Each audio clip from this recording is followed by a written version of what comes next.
Thank you for watching QTV with the news. My name is Diana Sumbwe. We take a look at stories making headlines. The construction of 480 million United States dollars cement plant in Ndola is expected to commence in April 2019. And Siavonga District Commissioner Love Mukanyama faces disciplinary action over the recent letter he is purported to have written, which was circulated on social media. And now the news in detail. The construction of a 480 million United States dollars cement plant in Ndola is expected to commence in April 2019.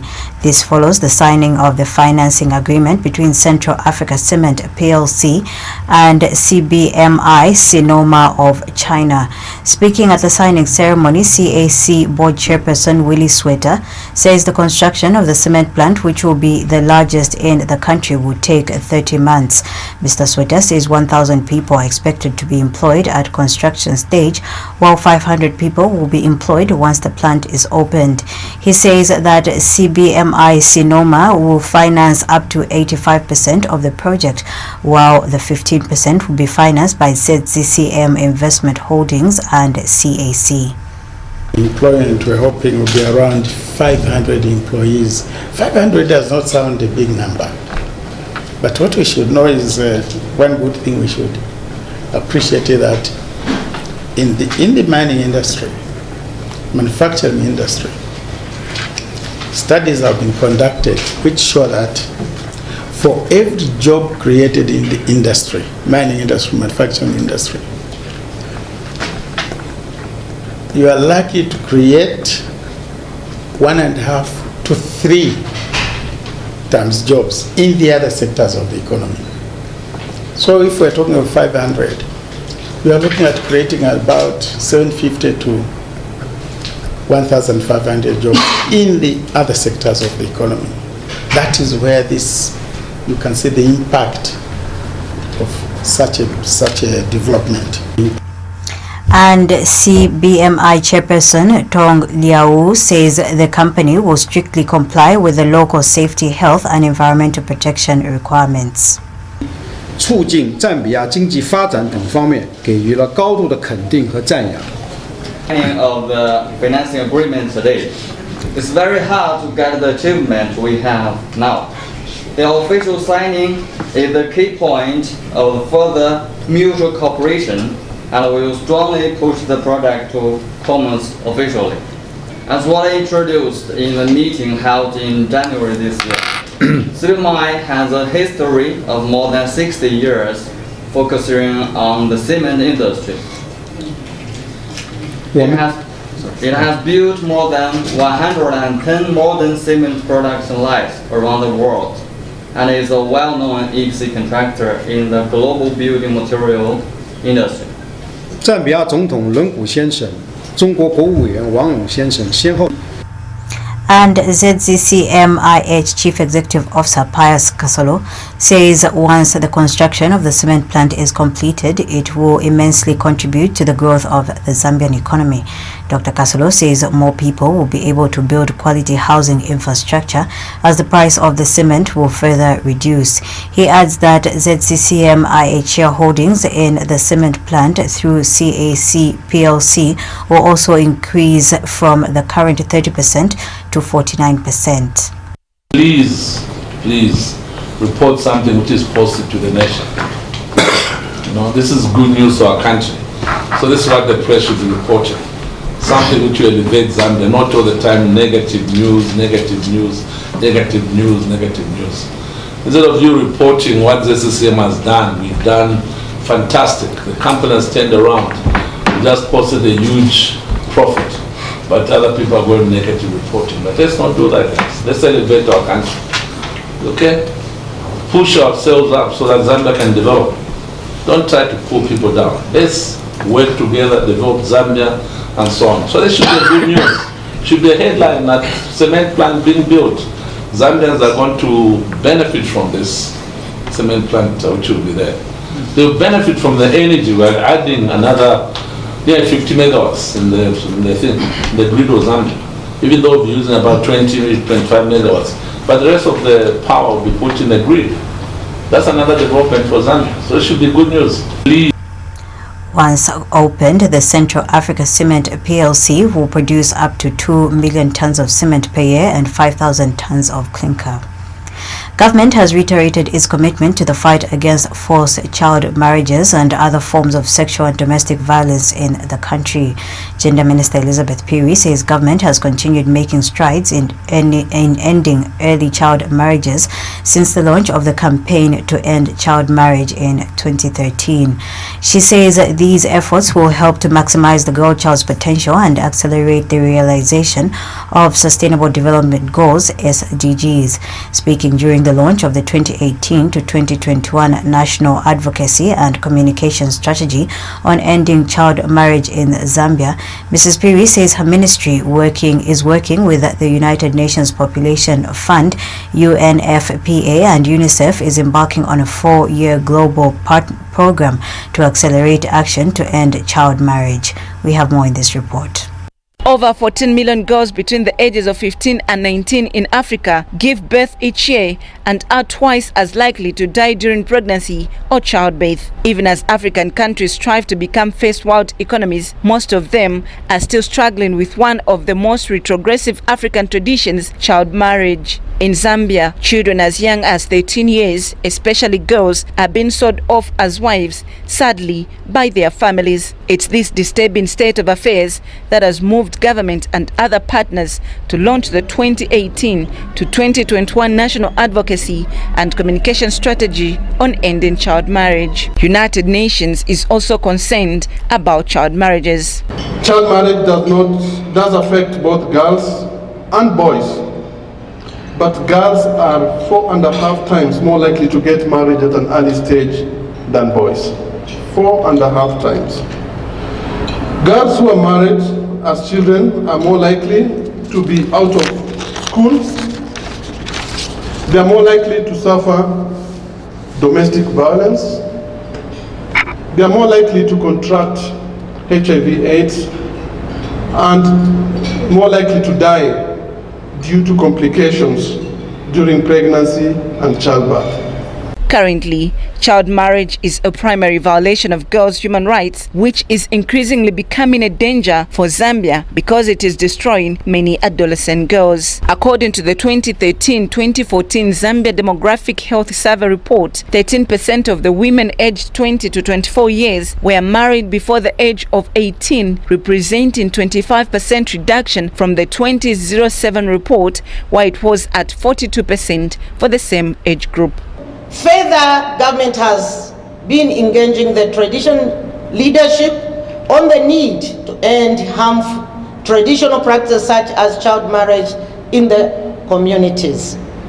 My government is committed to ensure that child marriage is eliminated as to protect the rights of our children for bright future for Zambia. Fighting child marriage requires all stakeholders to get involved. We as church leaders want to ensure that we can mainstream and support and run with this agenda to ensure that we protect our children from early marriages, but also any form of abuse and discrimination on our children. Also, sitting in other religious group settings, there is an ongoing discussion that we should always ensure that religious organizations do have a child protection policy that will sustain the protection of our children.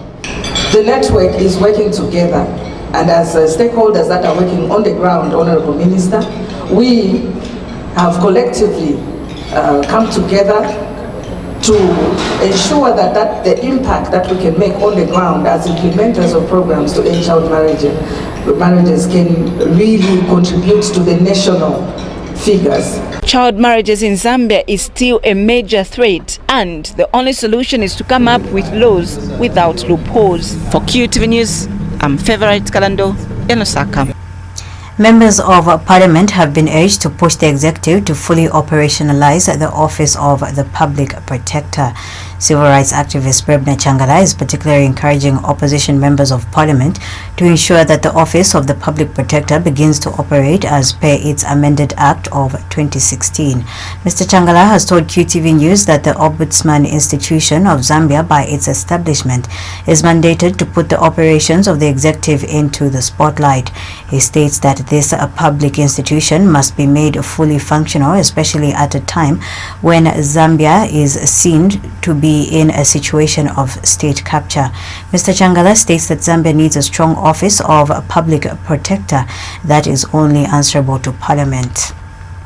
Not in the manner where the president can go in hiding and nobody can question, where the president cannot interact with the citizen, but he has time for other characters of all sorts.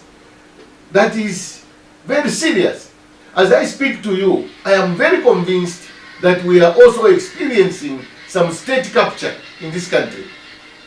The executive has been captured by a gang of crooks, some of them masquerading as trained lawyers. And they are all over the show causing mayhem and chaos.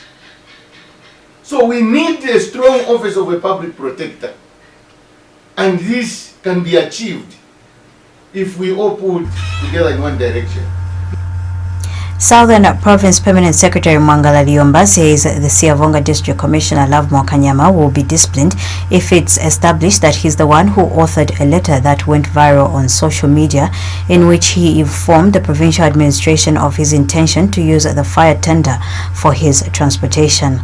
According to the letter addressed to the Southern Province Permanent Secretary and copied to the provincial minister, Mr. Kanyama purportedly indicated that he would, with effect from 3rd December 2018, start using the fire tender when going to work, but Mr. Liomba has described the letter as a joke of the year. He says that Mr. Kanyama knows the procedure with regards to such issues and that government cannot be arm-twisted. Mr. Liomba says he has not yet received the letter. He states that Mr. Kanyama has denied authoring the letter, which was written on the official headed paper. Mr. Liomba has explained that Mr. Kanyama's official vehicle, which was involved in an accident in September 2018, was insured and therefore the insurance company will have to process the insurance claim. The Permanent Secretary adds that if Mr. Kanyama is in need of transport for official duties, he can use any of the government vehicles in the district. Meanwhile, Siavonga District Commissioner Lovemore Kanyama has disclosed that the district has received 6,000 bags of decompound fertilizer and 1,800 bags of urea for the 2018-2019 farming season. Mr. Kanyama says the district has also received 600 bags of maize seed. He says the flagging of the distribution of agriculture inputs will be held this week on Wednesday, and Mr. Kanyama has encouraged farmers in the district to consider venturing into other crops as opposed to focusing on maize production alone. But the district, and I mean Siavonga, we are set for 2018-2019 farming season.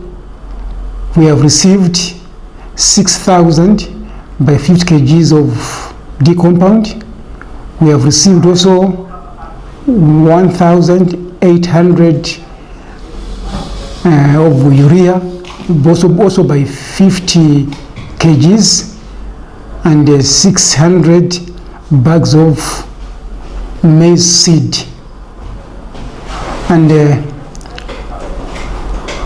we are now set for the flag off of 2018-2019 farm inputs distribution in Siavonga, which is set for Wednesday this week.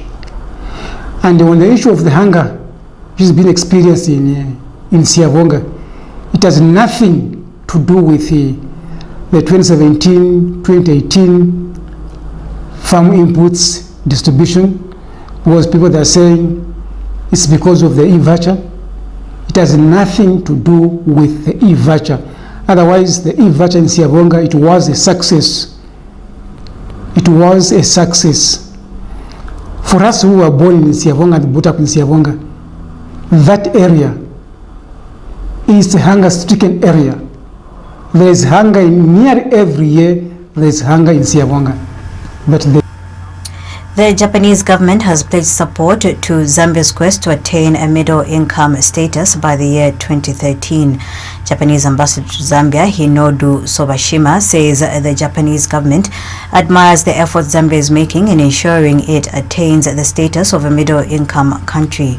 Speaking at a reception to mark the 85th birthday celebration of the Emperor of Japan at Kyoto, Mr. Sobashima disclosed that so far the Japanese government's support to Zambia is 238 billion yen.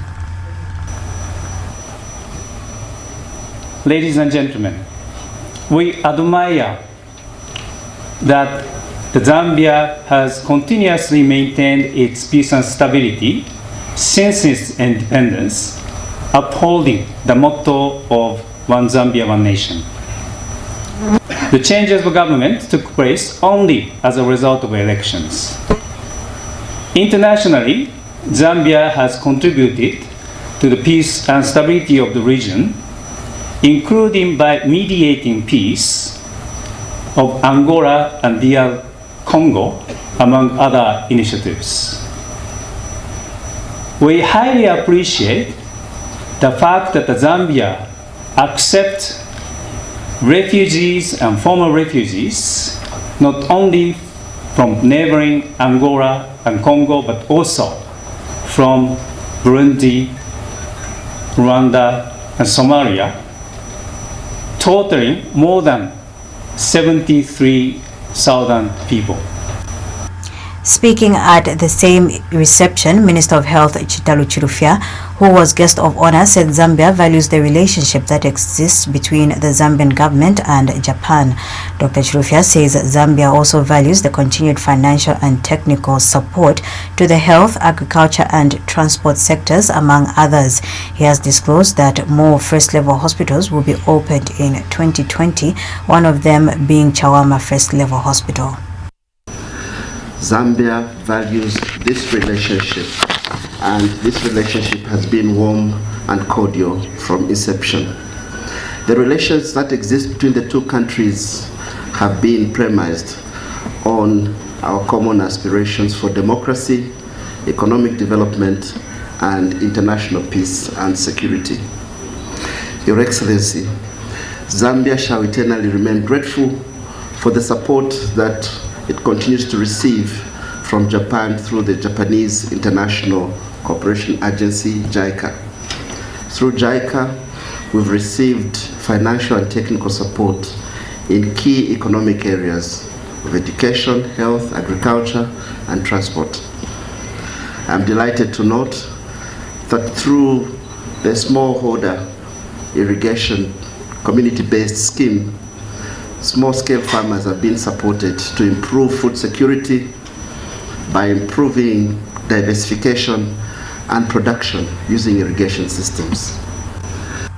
Golden Progressive Party GOP President Jackson Sidavwe has called on President Edgar Lungu to clean up what he has described as the mess at the Road Transport and Safety Agency, RATSA.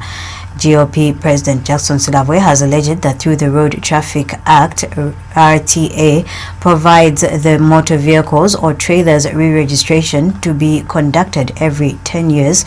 The current RATSA management is infused with sinister motives to undertake the motor vehicles re-registration exercise. Pastor Sidavwe says he is in possession of verified information that indicates that RATSA has already single-sourced a named Lebanese businessman to print the new number plates for all the motor vehicles countrywide even before the process commences. He has accused RATSA of depriving about 22 existing Zambian companies in the number plate business, who have since dragged the agency to court, a matter which has since been referred to a tribunal. Meanwhile, Pastor Sidavwe has wondered why Minister of Transport and Communications Brian Mushimba has up to date not released the concession agreement between RATSA and Intelligent Mobility Solutions IMS for public consumption. The GOP president has since called on the president to constitute an inquiry into the RATSA IMS concession agreement and conduct a lifestyle audit for all RATSA top officials to stamp out alleged corruption.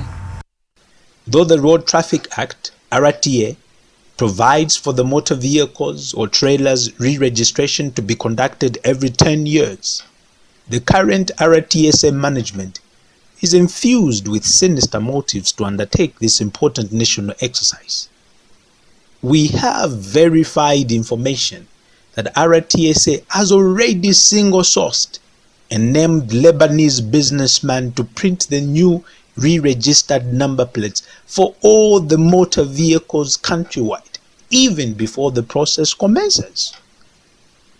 This unashamed move by RTSA has already deprived 22 local Zambian companies in the same business.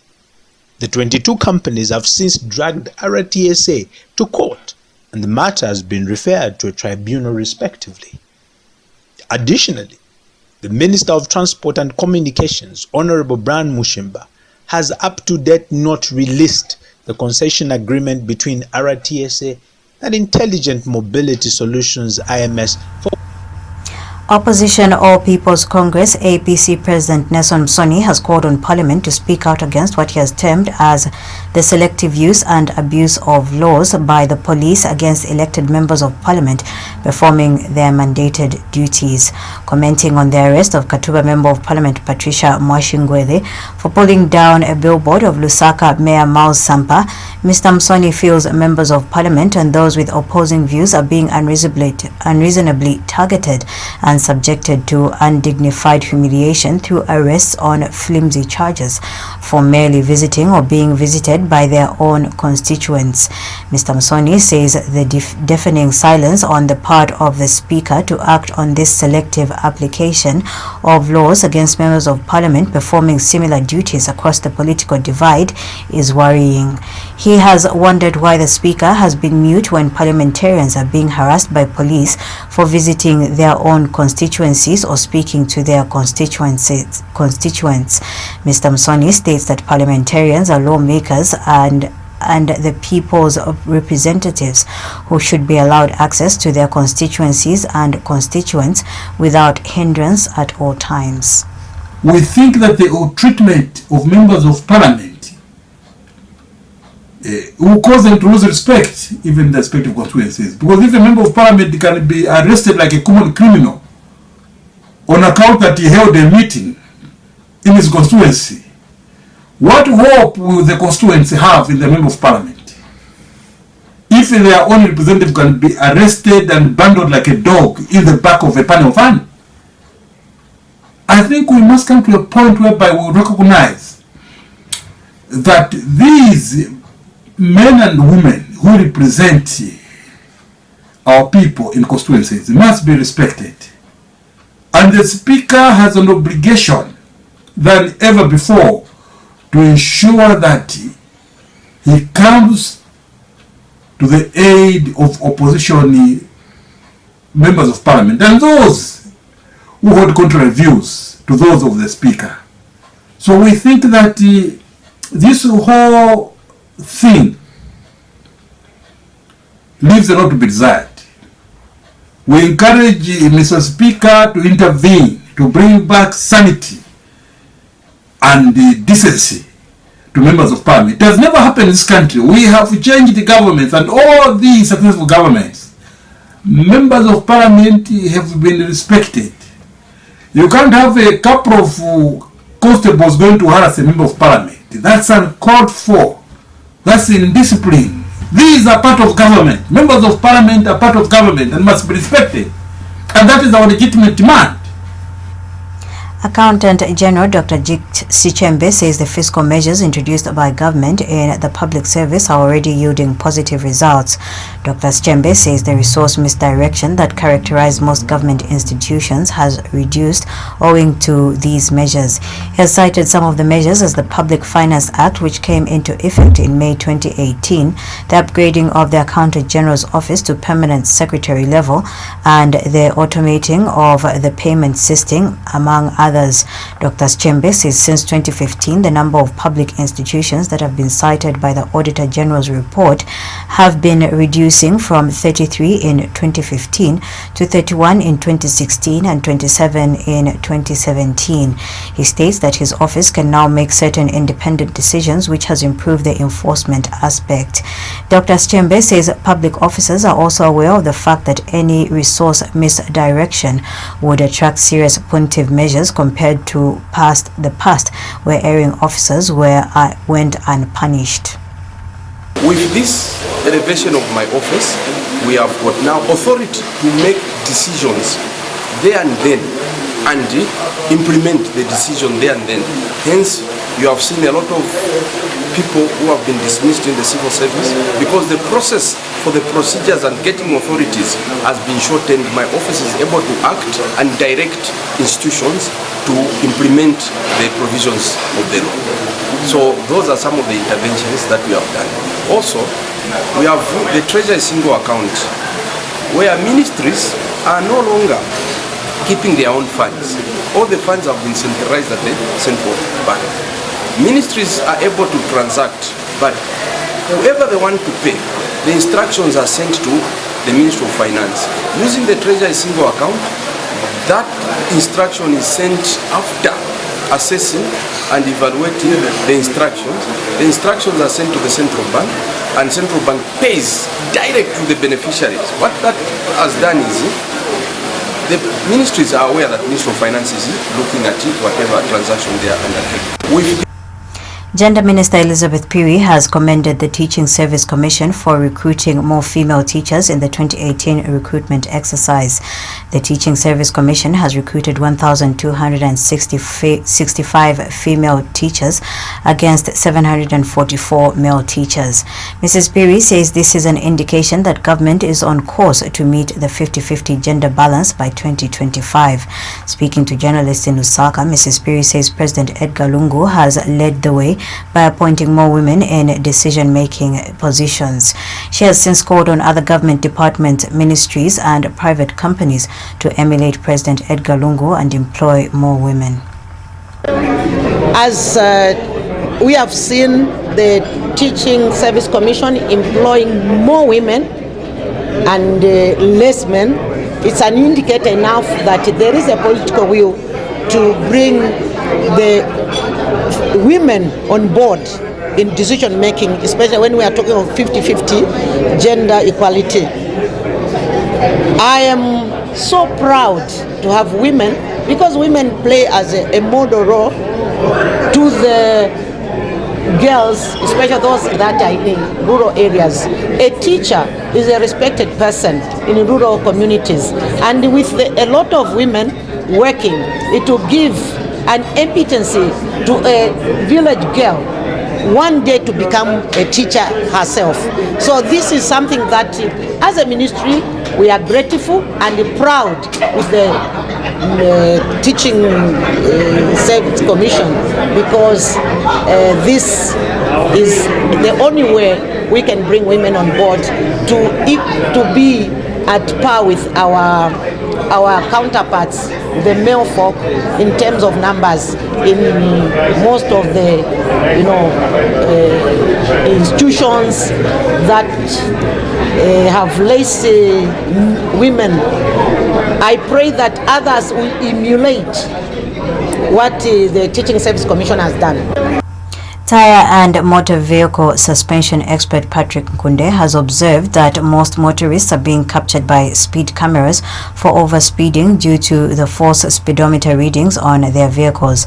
Mr. Nkunde says this is because most motorists are upgrading tire sizes on their vehicles, which eventually leads to wrong speedometer readings. He adds that apart from wrong speed readings, upgrading of tires without following necessary measures also leads to high fuel consumption. Mr. Nkunde has attributed this to the increased gearbox ratio, which he says changes as a result of the tire upgrade. He explains that because of the failure to do correct calculations when upgrading tires on a motor vehicle, the speed reading on the speedometer is usually lower than the actual speed the vehicle is moving at. You find that if you upgrade the tire to a higher tire from a smaller one, the speedometer gives you a false reading because now you've got a bigger wheel. So this is how people are getting into trouble of the speed traps and the speed limits that we can't manage because we've changed the tire size, which normally when you're driving you think that you're driving at 60 and yet you're doing at 65 because you've changed the tire size without due calculation. Every time you want to change the tire size from 15 inch to 17 inch or to any other bigger size, what you need to do is you need to get to the experts. They do calculation for you so that the speedometer still remains functional and within the spec. When you change the tire size without doing calculation, what comes into effect is that the gearbox ratio changes. This affects also your fuel consumption. You find that because you've done the change without due calculation, your consumption goes slightly higher than is calculated for or is normal for that vehicle. The UK government has invested over 50 million kwacha in providing bursaries to vulnerable children from rural areas in Zambia from 2015 to date. Speaking during the British commemoration of the International Day of Persons Living with Disabilities, British High Commissioner to Zambia Fergus Cochrane-Dyett says the beneficiaries of the bursaries include learners with disabilities. Mr. Cochrane-Dyett says the UK government is committed to inclusiveness and diversity and that this is reflected through its works in various African countries, Zambia inclusive. Nakaonga Nakaonga has more details in this report.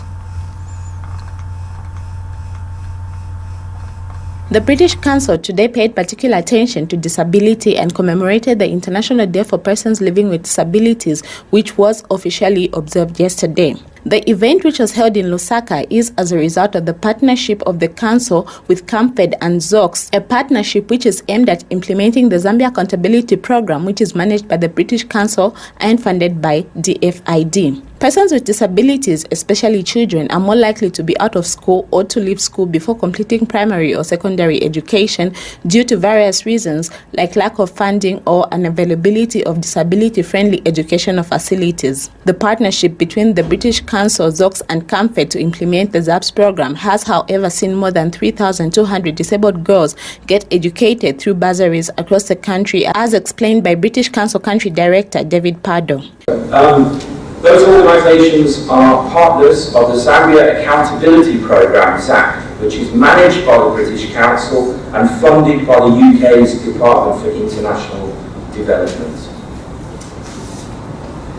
Part of the work that ZAP does is in education, and particularly the bursary programme, which is implemented by CAMFED and ZOX. I'm delighted that there are recipients of that programme here today, and that we're going to hear from you about how those bursaries have helped create opportunities in education.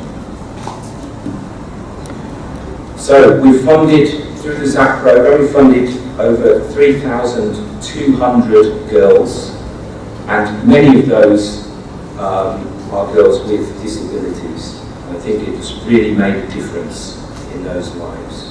The 2018 theme for the International Day for Persons Living with Disabilities is empowering persons with disabilities and ensuring inclusiveness and equality. And British High Commissioner to Zambia Fergus Dyett, who officiated at the event, assured the UK government's commitment to inclusiveness and diversity for the vulnerable, especially those with disabilities. The UK government is committed to inclusiveness and diversity, and this is reflected through our work, including here in Zambia. Through UK government departments such as the UK's Department for International Development, UK Aid, we fund a portfolio of programs and initiatives which seek to address and alleviate extreme poverty. One of the programs funded by UK Aid, for which I am here today, is of course the Zambia Accountability Program, ZAP, which is managed by the British Council. Since 2015, the UK government has invested over 50 million kwacha, particularly through ZAP and its implementing partners, namely the Campaign for Female Education, CAMFED, and the Zambia Open Community Schools, ZOX, to provide bursaries to vulnerable children from rural areas. The event was not short of testimonies from some beneficiaries of the ZAP program. I started my education in 2003 at Igbo Academy. But suddenly, in 2007, when I was in grade 4, I completely lost my sight because I was given a long drug which contains sulfur. I'm allergic to sulfur. When I became blind, it was very hard for me to accept it. In grade 10, I never reported at school again in the first term, but I just received a call by the school administration that the British Council and Knox has offered a sponsorship to female children at our school. And they included me among that. And I was very happy for that because I never thought that that would happen in my life. I will even reach that to grade 12. It is important and just for the country to ensure that advocacy for persons with disabilities is enhanced through deliberate measures and actions that will ensure that persons with disabilities are not left behind. Nakawanga reporting for QTV News in Lusaka. Pensions and Insurance Authority PIA Registrar Martin Libinga says the authority is ensuring that only credible and financially fit individuals and entities are allowed to operate in the insurance and pensions industry. Mr. Libinga says in achieving this, the authority conducts fit and proper tests on individuals who apply for senior management positions in the insurance and pensions industry. Speaking when PIA and the Drug Enforcement Commission DEC signed a memorandum of understanding aimed at sharing and exchanging information as well as conducting joint operations in fighting money laundering acts and other serious financial crimes in the financial sector, Mr. Libinga states that these fit and proper tests require law enforcement agencies such as the Drug Enforcement Commission to assist the authority with vetting such applicants and establishing whether they are financially sound. Mr. Libinga states that the importance of the Memorandum of Understanding cannot be overemphasized, especially with the threat arising from non-credible entities who may want to enter the market with proceeds from money laundering with the view of cleaning up the money in the system. The Pensions and Insurance Authority and the Drug Enforcement Commission have been working jointly in ensuring that we have credible entities and individuals in the pensions and insurance industry. We have come a long way. Now is the right moment to strengthen our cooperation and enhance our fight against money laundering and other vices. The process to develop this MOU started some years ago, and I'm happy that today we are signing the MOU that will help both the institutions improve their operations as required by their respective statutes. The basis of this MOU is to establish the manner in which the parties will interact with each other in respect of shaping and exchanging information, as well as conducting joint operations relating to fighting money laundering acts and other serious crimes in the financial sector. Further, this MOU will help define and guide our working relationships in addition to enabling the smooth exchange of information between us. Speaking at the same signing ceremony, DEC Acting Commissioner Kelvin Silwimba says illicit financial flows, insurance fraud and corruption are predictable offenses to money laundering, which if not addressed has the ability to undermine the credibility of the Pensions Insurance Authority. Mr. Silwimba says in order for this sector to thrive and continue contributing to the development of the economy, it is important that all forms of fraud and money laundering are eliminated. Pension funds world over have been known to be a key sector in economic development of any nation. This is because of the funds that are collected by such institutions, which are invested into various projects, thereby growing the economy of the nation. In order for the sector to thrive and continue to contribute to the development of the economy, it is important that all forms of fraud and money laundering are eliminated. The onus of preserving and protecting government resources is on every patriotic citizen, especially on institutions such as ours and that of other law enforcement agencies, which are charged with the mandate to protect public resources in order to attain economic development. Lusaka Water and Storage Company Public Relations Manager Patson Piri says that the water disruption that was being experienced in some parts of Lusaka has now been resolved. Mr. Piri says the disruption was due to a pipe burst along the Great North Road, resulting in water supply disruption to some parts of the city. He has named the areas affected by the disruption as Garden, Rhodes Park, Roma, Kalundu and other surrounding areas.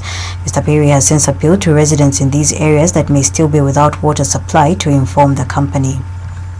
Okay, so the report we had yesterday about the pipe burst on the Great North Road, that's at the traffic lights of Manda Hill. There was a rupture which took place the other day, and the whole night we spent most of the night working on them. But as at yesterday, we are still unable to finish. The new development is that we succeeded in fixing this particular pipe burst, and all the areas that were affected now have supply. So that is Garden, Rhodes Park, Roma and Olympia. So things have gone back to normal, and we wish to apologize for the inconvenience that we caused. It was a massive sort of job that was needed for us to settle the problem. To end the news, we take a look at stories making headlines. The construction of a 480 million United States dollar cement plant in Ndola is expected to commence in April 2019. And Siavonga District Commissioner Love Mokanyama faces disciplinary action over the recent letter he is purported to have written, which was circulated on social media. On that note, we come to the end of the news. From me, Diana Sumbwe. Keep watching QTV.